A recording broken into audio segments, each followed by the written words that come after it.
Hello everyone, welcome to another video from College of Liberal Arts and Sciences, and today we're going to be focusing on getting a brief overview of the #1 university police department in the United States, our own ISU Police.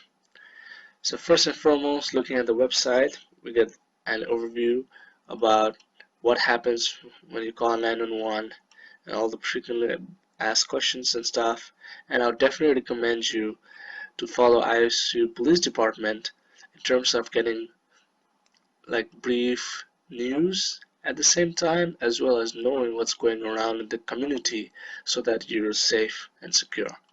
And sarcastically, ISU Police Department has a very humor-filled tweets, so it's really fun to sometimes um, just watch and read their tweets. So I definitely recommend you following them, even on Twitter, Instagram, and Facebook as well.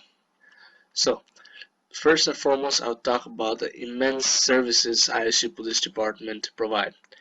The ones which I have personally used, my favorite is the vehicle logouts, in the sense that there are so many times in which you can lock your keys in your car by mistakenly. So ISU Police comes through in the sense that a trained community service officer or a CSO will attempt to unlock your vehicle.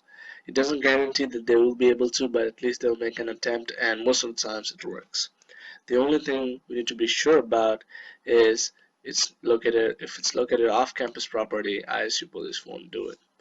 So that's one of the reasons, but it's a really good service for last minute lockouts. And then the other one is SafeRide. At the moment, due to the COVID-19 pandemic, they have suspended the SafeRide.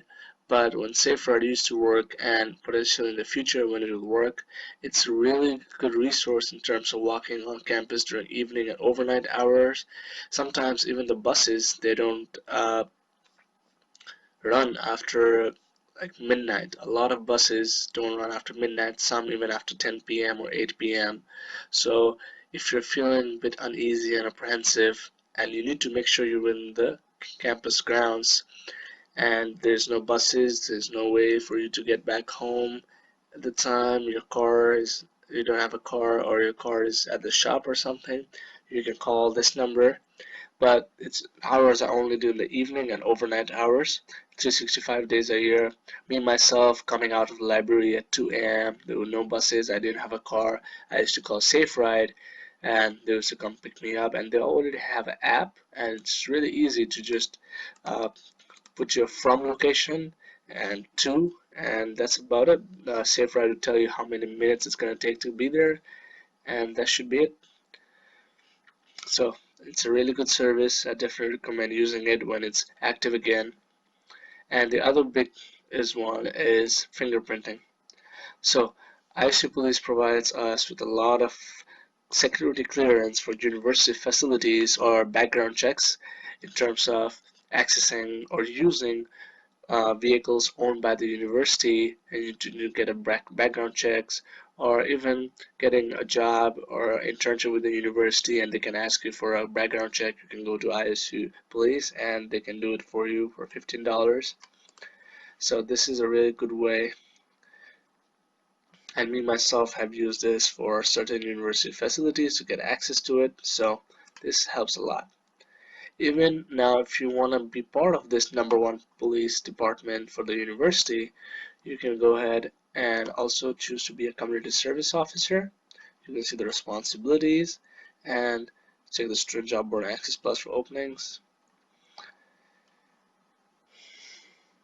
And there are a lot of employment opportunity, field services, investigations, staff directory, and all that.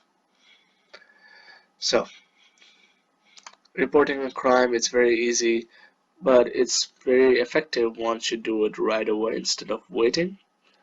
So calling 911 can be a stressful situation, but briefly tell the dispatcher all those numbers and hit crimes and staying safe. Now this is for the ISU Police. If you want to talk about City of Ames, they have their own police department, and you can see their non-emergency hotline right here. And this is almost, they provide they can help you if you're car gets locked in the middle of the winter, like if your car needs jumper wires to jump start it and stuff like that, so City of Ames Police comes in handy.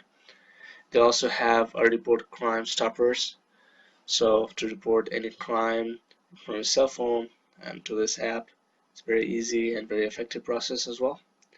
So at the end of the video, I'd like to say that during this pandemic, there's a lot of things you can do to protect yourself, and the most foremost thing is being vigilant with respect to personal safety, and stick with friends, walk in pairs or group, travel in well-lit areas, carry your phone and ID always with you, and as they say, always trust your instincts.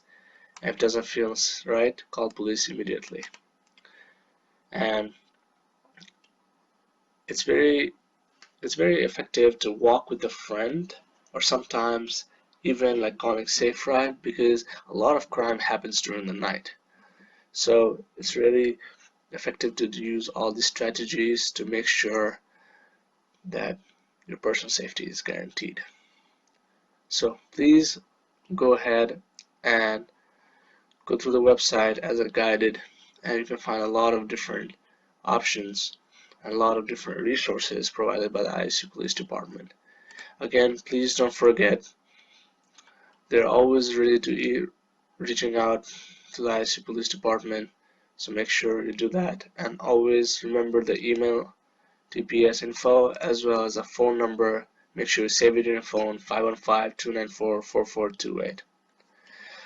So thank you so much for watching this video.